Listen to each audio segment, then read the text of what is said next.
अस्सलाम वालेकुम dear students. आप लोगों को इल्म है कैटालिस्ट ऑफ लाइफ किसे कहते हैं? जी बिल्कुल dear students, enzymes are catalyst of life. आज के लेक्चर में हम देखते हैं एंजाइम्स क्या हैं, इनकी स्ट्रक्चर क्या है और इनकी प्रॉपर्टीज़ क्या है। तो सबसे पहले एंजाइम्स की डेफिनेशन देखते हैं कि enzymes are biocatalyst that increase the chemical reactions in living organisms. Dear students, catalyst उस सब्सटेंस को कहते हैं जो किसी भी केमिकल रिएक्शन को स्पीड अप करता हो। तो एंजाइम्स को बायो कैटालिस्ट इसलिए कहते हैं क्योंकि ये सिर्फ उन केमिकल रिएक्शंस को स्पीड अप करता है जो लिविंग ऑर्गेनिजम्स के अंदर हो रहे होते हैं। That's why it is known as biocatalyst. उसके अलावा एंजाइम्स के हवाले से आपने ये चीज़ याद रखनी है कि रिएक्शंस के दौरान ये अनचेंज्ड रहते हैं, ये अपने आप को कंज्यूम नहीं करते। So enzymes increase the rate of reaction without themselves being used up. ये रिएक्शंस के दौरान अपने आप को कंज्यूम नहीं होने देते, रिएक्शंस के एंड पर ये अपने आप को उसी तरह डिटैच कर लेते हैं और अगले रिएक्शन के लिए खुद को तैयार कर लेते हैं। उसके अलावा डियर स्टूडेंट्स, एंजाइम के स्ट्रक्चर को देखते हैं। Enzymes are chemically protein in nature, लेकिन आप लोगों को इल्म है प्रोटीन दो तरह की होती है, एक ग्लोबुलर प्रोटीन और एक फाइब्रस प्रोटीन, जबकि एंजाइम्स ग्लोबुलर प्रोटीन्स हैं। तो ग्लोबुलर स्ट्रक्चर एंजाइम्स की बड़ी इंपॉर्टेंट होती है। ग्लोबुलर शेप को मेंटेन रखना एंजाइम के लिए बड़ा ज़रूरी है। अगर ग्लोबुलर शेप मेंटेन ना रहे तो एंजाइम अपनी कैटालिटिक एक्टिविटी को परफॉर्म नहीं कर सकते। तो एंजाइम्स आर ग्लोबुलर प्रोटीन, लेकिन इनकी पूरी ग्लोबुलर स्ट्रक्चर कैटालिटिक एक्टिविटी में इन्वॉल्व नहीं होती। इनका एक स्पेसिफिक रीजन होता है जो कैटालिटिक एक्टिविटी में इन्वॉल्व होता है, and that particular region is known as active site. So active site of an enzyme is a specific region where catalytic activity occurs. ये वो जगह है जहाँ पर सबस्ट्रेट आकर अटैच होता है और प्रोडक्ट में कन्वर्ट होता है। उसके अलावा डियर स्टूडेंट्स, आपने देखना है एंजाइम्स के रोल क्या है, एंजाइम्स का फंक्शन क्या है। जैसा कि मैंने आपको पहले बताया कि enzyme chemical reactions in living organisms को स्पीड अप करता है। तो हमारी बॉडी के अंदर जितनी भी मेटाबॉलिक एक्टिविटीज़ हो रही होती हैं उन तमाम को स्पीड अप करने के लिए एंजाइम्स बहुत ज़रूरी है। वो मेटाबॉलिक एक्टिविटीज़ कौन कौन सी हो सकती हैं? जैसा कि डाइजेशन, हम जो भी खुराक खाते हैं उनको डाइजेस्ट करना, उनको छोटे छोटे सिंपल डिफ्यूजेबल पीसेस में कन्वर्ट करना, ब्रेक डाउन करना, ये एंजाइम्स का काम है।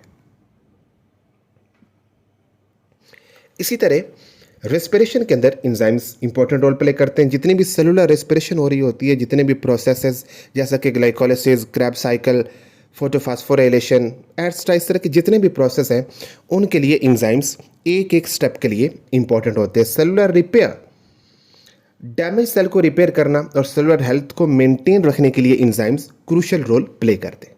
उसके अलावा इंपॉर्टेंटली आपने याद रखना है dear students, what are properties of enzymes. ये 8 प्रॉपर्टीज़ ऐसी हैं जो आपने अच्छे तरीके से याद रखनी है। सबसे पहले हम डिस्कस कर चुके हैं कि एंजाइम्स ग्लोबुलर प्रोटीन होते हैं। उसके अलावा ये भी हम डिस्कस कर चुके हैं कि एंजाइम केमिकल रिएक्शन की स्पीड को इन्हांस करते हैं और ख़ुद को कंज्यूम भी नहीं होने देते। उसके अलावा आपने याद रखना है डियर स्टूडेंट्स इंपॉर्टेंटली कि एंजाइम की प्रेजेंस एंड प्रोडक्ट पर कोई इफ़ेक्ट नहीं डालती। यानी अगर एंजाइम मौजूद हैं तो भी एंड प्रोडक्ट वही बनेगी, और अगर एंजाइम्स नहीं है तो भी एंड प्रोडक्ट वही बनेगी। फ़र्क सिर्फ इतना है कि अगर एंजाइम्स होंगे तो एंड प्रोडक्ट जल्दी बन जाएगी, अगर एंजाइम्स नहीं होंगे तो वो एंड प्रोडक्ट लेट बनेगी।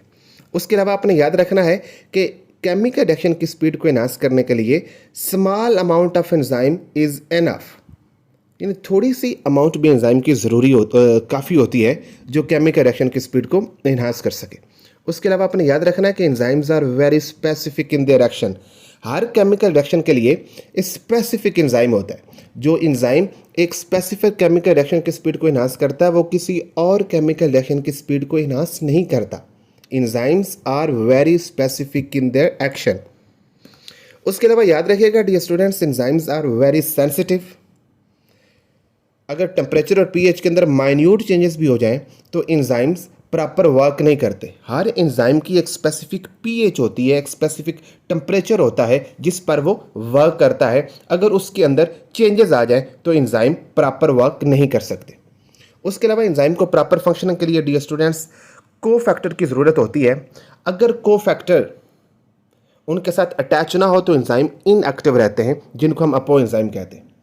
तो एंजाइम को प्रॉपर फंक्शनिंग के लिए को फैक्टर की ज़रूरत होती है, एक नॉन प्रोटीन पार्ट की ज़रूरत होती है जो उनको एक्टिवेट करता है और वो प्रॉपर फंक्शन को परफॉर्म करते हैं।